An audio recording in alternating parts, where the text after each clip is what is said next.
नाजरीन आप ये वीडियो देखें, फिर इस पर बात करते हैं। भी जाऊं तो लोग कहते हैं कि आप ना जमहूरियत ना कुछ। अब आप बता दें, इलेक्शन डालने का मूड, कोई प्लान है? चले जाएं लोग भी, उन्हें भी कहें कि इलेक्शन के लिए वोट डालें। आपकी तो शुरुआत ही झूठ से हुई है। अच्छा।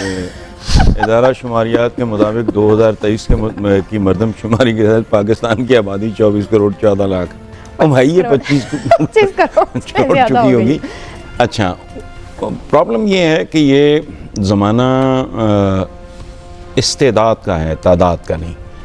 अकल शक्ल नाम की तो चीज़ है नहीं। और मैं डे वन से एक बात कह रहा हूँ, मुझे I want somebody to educate मी।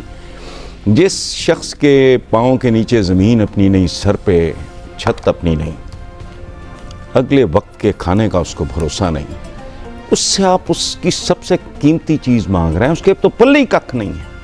किसी भी इंसान की ज़िंदगी में सबसे इम्पॉर्टेंट चीज़ होती है उसकी राय, उसकी ओपिनियन। तो जिसका तो कुछ भी नहीं, एक भंग खाना है, वो चल रहा है पहले से जमहूरियत के नाम पे इस मुल्क में। मैं तो 32 साल से ही बात कर रहा हूँ, ना मैं किसी को कायल कर सका, ना कोई मुझे कायल कर सका। No, it's going to be nothing. पर आपने ये बात कह दी कि राय बड़ी अहम है और वही राय वोटर ने इस्तेमाल करनी है। नदीम मलिक साहब, आप ग्राउंड पे थे, लोगों का सेंटीमेंट जानने की कोशिश की, वो सोच क्या रहे हैं, आप किस नतीजे पर पहुंचे हैं? जो वो सोच रहे हैं एंड रिजल्ट उससे मुख्तलिफ होगा। जो ग्राउंड के ऊपर रियलिटी थी वो तहरीक इंसाफ, वोटर जो था वो तहरीक इंसाफ के लिए मेजोरिटी में था। 2018 में जब आप पंजाब के हलकों में घूम रहे थे ना, तो मेरा अंदाज़ा था कि मेजोरिटी जो है वो नून लीग की है बेशतर हलकों में। लेकिन रिज़ल्ट उसका जो था, नून लीग वाले जीते लेकिन हुकूमत बाद में पीटीआई की बनी थी। इस दफ़ा उससे एटलीस्ट 10 परसेंटेज पॉइंट ज़्यादा सपोर्ट पीटीआई के लिए मौजूद है तमाम बेशतर हलकों में। पंजाब के जो बड़े बड़े सेंटर्स हैं, इवन लाहौर में अगर उनको बल्ले के निशान के साथ आज़ादी से मैच खेलने की इजाज़त दी जाती तो पीएमएलएन को सुख का सांस नसीब ना होता, लेकिन वैसी सूरत हाल नहीं है। ये आप जज्बात की बात करें कि सॉलिड जिसे कहते हैं कि ये रियलिटी है। रियलिटी। मतलब हमने कैमरे के ऊपर बेशतर ऐसे कमेंट्स रिकॉर्ड किए थे जो मुझे 2018, 13, 8 कभी भी सुनने में नहीं थे मिले। लोग हेजिटेट करते थे, बेशतर इदारों की तरफ उंगली उठाते हुए, बोलते हुए। इस दफ़ा बोल रहे थे और हम लोग बाद में प्रोड्यूसर को साथ साथ मार्क करते जाते थे कि ये काटना है, दिखाना नहीं है, इसको मुश्किल पेश आएगी, या हमें मुश्किल पेश आएगी या उस बेचारे को उठा के को ले जाएगा। तो एंड रिजल्ट एटलीस्ट इलेक्शंस हो रहे हैं 2008 को, नतीजा वो नहीं होगा जो लोग चाहते हैं। तो लेकिन चले, पाकिस्तान में पहले भी मगर मैं यही कहूँगी कि हम उम्मीद रखते हैं कि जो अवाम चाह रहे हैं वो कम से कम बैलेट बॉक्सेस से वैसे ही बरामद हो। जो वोट डले एटलीस्ट 2008 वोट डले, अब 8 फरवरी के लिए सिर्फ मैं एक चीज़ कहूँगा कि जो वोट डल रहा है वो उसी के खाते से निकलना चाहिए जिसको डला है। ये ना हो कि वो आयशा को वोट डला हो और निकल नदीम के खाते से, और नदीम का डला हुआ वोट तलत साहब को निकला। ये भरोसा देना पड़ेगा सिस्टम को। तलत साहब क्या कहते हैं, आप भी ग्राउंड पे थे, आपने क्रॉस पाकिस्तान ट्रेवल किया है, क्या वाकई अवाम ये ट्रस्ट रख रहे हैं कि मैं जिसको वोट डालूंगा वो वहीं से निकलेगा? देखें, जो पब्लिक सेंटीमेंट है, अगर बाज़ार के सेंटीमेंट की बात करें तो उसके अंदर तो आपको आवाज़ बड़ी बुलंद नज़र आती है पाकिस्तान तहरीक इंसाफ की, और उसका वोटर जो है या उसका सपोर्टर जो है, हर सपोर्टर वोटर नहीं होता, इसका भी हमें फ़र्क रखना चाहिए। बिल्कुल ऐसा। उसकी आवाज़ बुलंद है, वो एग्रेसिवली अपनी बात करता है। लेकिन ये दिलचस्प होगा 8 फरवरी को देखना कि जिस साइंस के तहत वोट पढ़ते हैं, जिस मशीनरी के तहत वोट पढ़ते हैं, जिस निज़ाम के तहत वोट पढ़ते हैं, जो सियासी जमातों का अपना निज़ाम है, यानी आपने वोटर को खींचना है, घर से निकालना है, उसके ट्रैवल का बंदोबस्त करना है, फिर आपने पोलिंग बूथ तक लेके जाना है, फिर रजिस्टर करवाना है, उसमें कौन सी जमात तगड़ी है? मेरे ख्याल में बहुत सारे दूसरे मामलात भी इसके अंदर ज़ेर बहस आएंगे कि निज़ाम ने कैसे काम किया, सिंबल कैसे ले लिया। लेकिन जो शुमार है, मकबूलियत में और शुमार में फ़र्क है। तो आपने अगर अपने आप को शुमार में शामिल करना है तो वो फिर साइंस भी आपको ज़हन में रखनी चाहिए। वो साइंस जो है जिस जमात के पास तगड़ी होगी, जिसको पता है कि किस गांव के अंदर कौन सा धड़ा कैसे बैठा है, तो बहुत सारे नतीजे जो हैं वो पहले से तय होते हैं इस अंदाज से। मेरे ख्याल में उसके पास कामयाबी बेहतर आ सकती है। दुरुस्त हो गया। ये आपने बड़ी ज़बरदस्त बात की है साइंस की। शहजाद साहब अक्सर हमारे प्रोग्राम स्ट्रेट टॉक में भी कहा करते हैं, वो स्ट्रक्चर वर्सेस सेंटीमेंट, दोनों बातें आ गई। इलेक्शन डे की साइंस, वो सुबह 8 से शाम 5 बजे का वक्त हर जमात कैसे यूटिलाइज करेगी, आप क्या समझ रहे हैं? कुछ बता दीजिए। आपका भी वोट पोलिंग बूथ पता चल गया? हाँ, पता तो लग गया। देखिए, बात पता चला कि बदल दिया गया। बहुत पता है, वो तो खैर चलने कोई बात नहीं, हमारे इलेक्शनों में होता ही है। लेकिन बहरहाल जो बहुत अहम बात है ना, जो हम शायद भूल रहे हैं, वो ये है कि हम इतने खुशकिस्मत हैं कौम के तौर पे, पाकिस्तानी होने के नाते, कि इलेक्शन हो रहे हैं।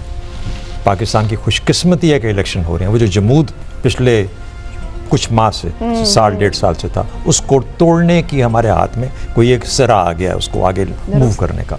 एक तो ये बात। दूसरी बात, जो हमारे अवाम है जो हमें देख रहे हैं, और हम सब भी जो यहाँ बैठे हैं, चाहे हमारा कोई और आइनी या कानूनी हक होता हो या ना होता हो, हमें मिलता हो या ना मिलता हो, ये एक वाहिद आइनी और कानूनी हक है जो आपके पास, और आपको सारे कह रहे हैं कि खुदा का वास्ता है इसको इस्तेमाल करो। ये इतना अहम इलेक्शन है और इतना अहम इनका हर एक का वोट है।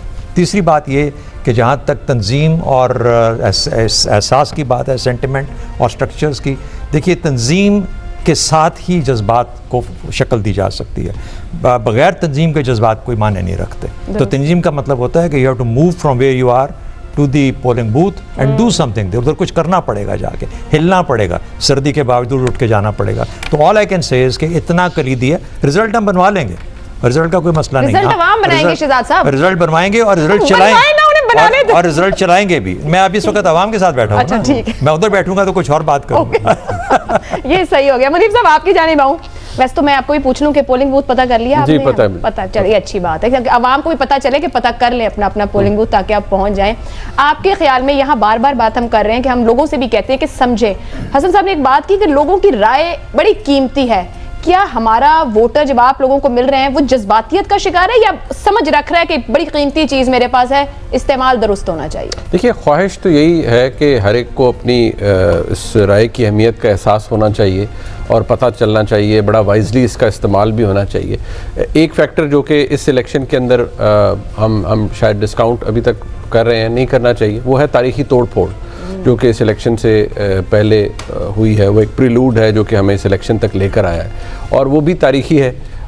यकीनी तौर पर पिछले एक साल के अंदर इस मुल्क के अंदर जो कुछ हुआ, और जिस जमात के हवाले से हम आज कह रहे हैं कि ग्राउंड पे उसका सेंटिमेंट बड़ा स्ट्रॉन्ग है, उस जमात ने अपने साथ पिछले एक साल के अंदर क्या किया, ख़ास तौर पर इमरान खान साहब ने अपने साथ या अपनी जमात के साथ ख़ुद क्या किया। एक टिकिंग टाइम बॉम्ब के ऊपर वो ख़ुद को टाइमर ऑन करके बैठ के और आवाम को उस चक्कर में डाल दिया कि वो इतने ज़्यादा ताकतवर हैं कि वो शायद रियासत से भी टक्कर ले सकते हैं। फिर नेचुरल बात है, जब आप it may sound crude, it may sound harsh, लेकिन शायद फिर यही है जिसे हम दायरों का सफ़र कहते हैं। आप जब सियासी तौर पर किसी का गला काट के इक़्तिदार में आते हैं तो फिर आपको ये याद रखना चाहिए कि एक वक्त आएगा कि आपका भी सियासी तौर पर गला काटा जाएगा, और शायद हम वही उसी जगह खड़े। मतलब वो मैं ये बात कहूं कि हम हर बार कहते हैं ओह ये तो पहली बार हो गया, शायद 75 साल में ऐसा कभी नहीं हुआ था। रिसेंट भी अगर हम पीछे पास्ट की बात कर लें, जब मुस्लिम लीग नून के साथ हो रहा था, उस वक्त के वजीर आजम के साथ हो रहा था, इससे पहले कभी ऐसा नहीं हुआ किसी सिटिंग प्राइम मिनिस्टर के साथ। और फिर हमने अनफोल्ड होती देखी चीजें कि वो जैसे बन रही थी वैसे ही अनफोल्ड होती चली गई, जितने लोग इन्वॉल्व थे। अब हम जहाँ खड़े हैं, एक और पार्टी के लीडर उस पार्टी के साथ, जो मुनीब साहब कहते हैं तारीखी हो रहा है, ये क्या नतीजा देगा हमें? ये इलेक्शन करेगा अपनी, जिसे कहते हैं फ्री एंड फेयर? तारीखी हो रहा है, ऐसे एग्री नहीं करता। अच्छा नाजरीन, आपने ये वीडियो देख ली, अपनी राय का इजहार कमेंट्स सेक्शन में करें, और इंशाअल्लाह मिलते हैं नेक्स्ट वीडियो में। अल्लाह हाफिज़।